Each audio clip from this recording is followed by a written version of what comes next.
Marc, chapitre 14. La fête de la Pâque et des pains sans levain devait avoir lieu 2 jours après. Les chefs des prêtres et les spécialistes de la loi cherchaient les moyens d'arrêter Jésus par ruse et de le faire mourir. Ils se disaient en effet que ce ne soit pas pendant la fête, afin qu'il n'y ait pas d'agitation parmi le peuple. Comme Jésus était à Béthanie, dans la maison de Simon le lépreux, une femme entra pendant qu'il se trouvait à table. Elle tenait un vase qui contenait un parfum de nard pur très cher. Elle brisa le vase et versa le parfum sur la tête de Jésus. Quelques-uns exprimèrent leur indignation entre eux. « À quoi bon gaspiller ce parfum? On aurait pu le vendre plus de 300 pièces d'argent et les donner aux pauvres. » Et ils s'irritaient contre cette femme. Mais Jésus dit, « Laissez-la. Pourquoi lui faites-vous de la peine? Elle a fait une bonne action envers moi. En effet, vous avez toujours les pauvres avec vous et vous pouvez leur faire du bien quand vous le voulez, mais vous ne m'aurez pas toujours. Elle a fait ce qu'elle a pu, elle a d'avance parfumé mon corps pour l'ensevelissement. Je vous le dis en vérité, partout où cette bonne nouvelle sera proclamée, dans le monde entier, on racontera aussi en souvenir de cette femme ce qu'elle a fait. » Judas l'Iscariote, l'un des 12, alla vers les chefs des prêtres afin de leur livrer Jésus. Ils se réjouirent en l'entendant et promirent de lui donner de l'argent. Quant à Judas, il se mit à chercher une occasion favorable pour le trahir. Le premier jour des pains sans levain, où l'on sacrifiait l'agneau pascal, les disciples de Jésus lui dirent « Où veux-tu que nous allions te préparer le repas de la Pâque ?» Il envoya 2 de ses disciples et leur dit « Allez à la ville, vous rencontrerez un homme qui porte une cruche d'eau. Suivez-le. Là où il entrera, dites au propriétaire de la maison « Le maître dit, où est la salle où je mangerai la Pâque avec mes disciples?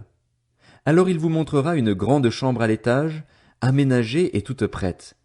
C'est là que vous nous préparerez la Pâque. » Ses disciples partirent, arrivèrent à la ville et trouvèrent tout comme il le leur avait dit, et ils préparèrent la Pâque. Le soir venu, il s'y rendit avec les 12. Pendant qu'ils étaient à table et qu'ils mangeaient, Jésus dit, « Je vous le dis en vérité, l'un de vous, qui mange avec moi, me trahira. » Ils devinrent tout tristes et lui dirent l'un après l'autre, « Est-ce moi? » Il leur répondit, « C'est l'un des 12, celui qui met la main dans le plat avec moi. Le Fils de l'homme s'en va conformément à ce qui est écrit à son sujet, mais malheur à l'homme par qui le Fils de l'homme est trahi. Mieux vaudrait pour cet homme qu'il ne soit pas né. » Pendant qu'ils mangeaient, Jésus prit du pain et, après avoir prononcé la prière de bénédiction, il le rompit et le leur donna en disant, « Prenez, mangez, ceci est mon corps. » Il prit ensuite une coupe et, après avoir remercié Dieu, il la leur donna et ils en burent tous. Il leur dit, « Ceci est mon sang, le sang de la nouvelle alliance, qui est versé pour beaucoup. Je vous le dis en vérité, je ne boirai plus jamais du fruit de la vigne, jusqu'au jour où je le boirai nouveau dans le royaume de Dieu. » Après avoir chanté les psaumes, ils se rendirent au mont des Oliviers. Jésus leur dit, « Vous trébucherez tous, cette nuit, à cause de moi, car il est écrit, « Je frapperai le berger, et les brebis seront dispersées. » Mais, après ma résurrection, je vous précéderai en Galilée.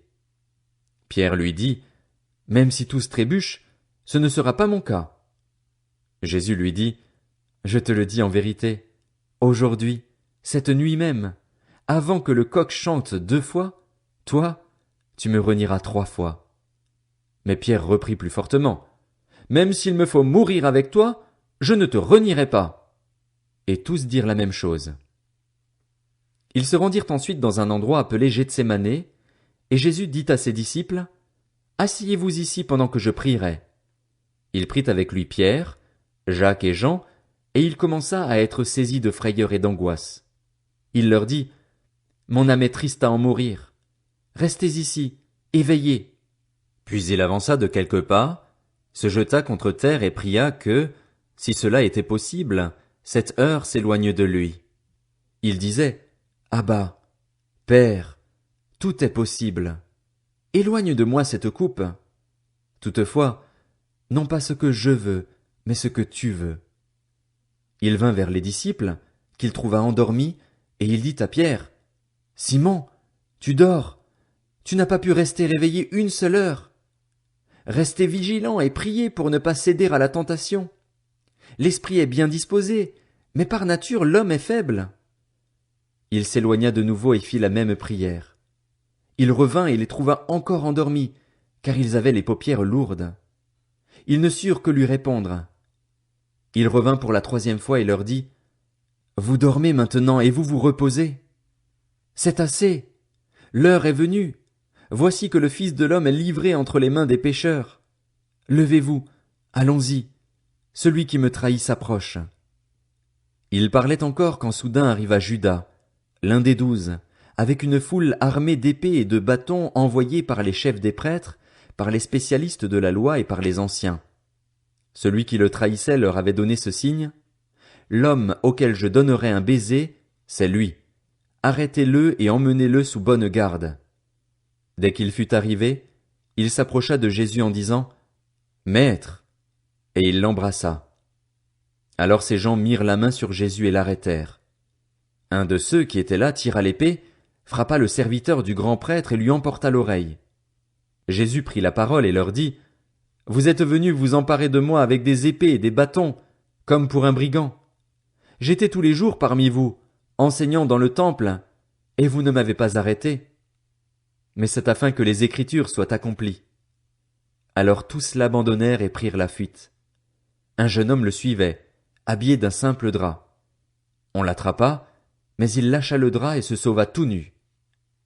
Ils emmenèrent Jésus chez le grand prêtre, où se rassemblèrent tous les chefs des prêtres, les anciens et les spécialistes de la loi.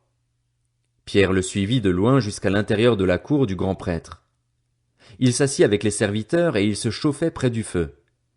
Les chefs des prêtres et tout le Sanhédrin cherchaient un témoignage contre Jésus pour le faire mourir, et ils n'en trouvaient pas.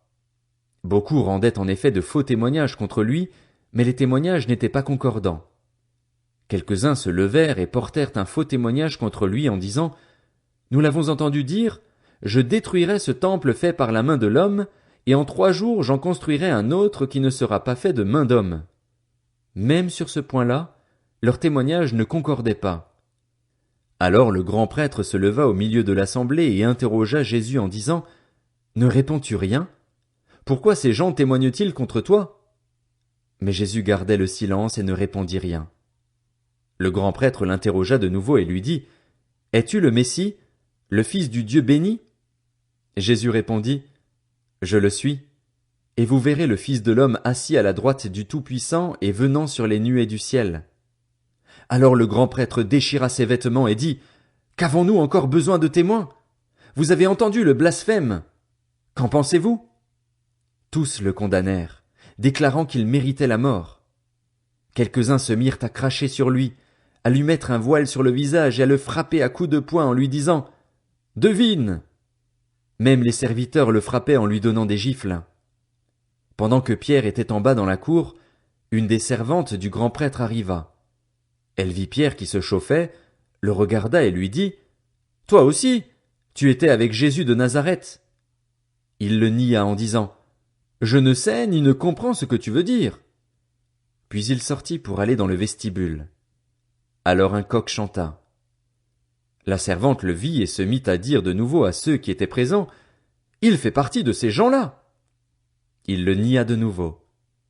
Peu après, ceux qui étaient présents dirent encore à Pierre: « Certainement, tu fais partie de ces gens-là, car tu es galiléen, tu as le même langage. » Alors il se mit à jurer en lançant des malédictions: « Je ne connais pas cet homme dont vous parlez. » Aussitôt, pour la 2e fois, un coq chanta. Pierre se souvint alors de ce que Jésus lui avait dit: « Avant que le coq chante 2 fois, tu me renieras 3 fois. » Et en y réfléchissant, il pleurait.